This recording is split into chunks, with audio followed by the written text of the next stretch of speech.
ఆంధ్రప్రదేశ్కు 666 టీఎంసీల నీళ్ళు రావాలి. కానీ ఆంధ్రప్రదేశ్ ఇప్పటికే 657 వాడేసింది. 666లో 657 టీఎంసీలు వాడింది. ఇక ఆంధ్రప్రదేశ్కు ఉన్న హక్కు ఎంత? ఇంకా 9, కేవలం 9 టీఎంసీలే. కానీ ఇవాళ కూడా సాగర్ కుడి కాలువలో 10,000 క్యూసెక్కులు పోతున్నాయి, ముచ్చమర్రిలో పోతున్నాయి, పోతిరెడ్డిపాడులో పోతున్నాయి. మరి నీకేం కావాలి? రేపు తెలంగాణకి ఎట్లా? తెలంగాణకి ఎంత రావాలి?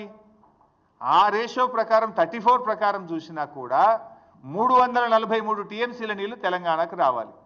కానీ ఈ రోజుకు తెలంగాణ వాడుకున్నది ఎంత అంటే 220 టీఎంసీలు మాత్రమే, 220. ఇంకెంత రావాలి తెలంగాణకు?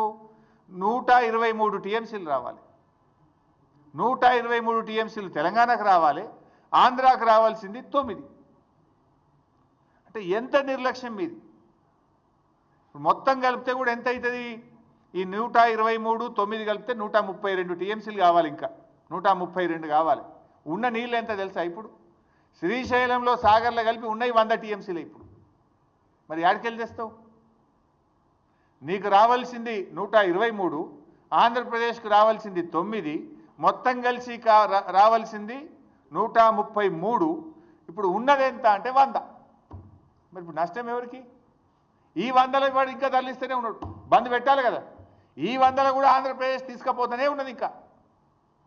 మరి తెలంగాణ మన వాటా పోతుంటే, వాళ్ళు తరలించుకుపోతుంటే గుడ్లప్పగించి ఎందుకు చూస్తున్నారు?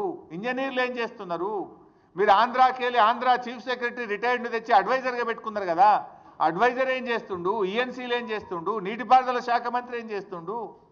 ముఖ్యమంత్రి ఏం చేస్తున్నాడు?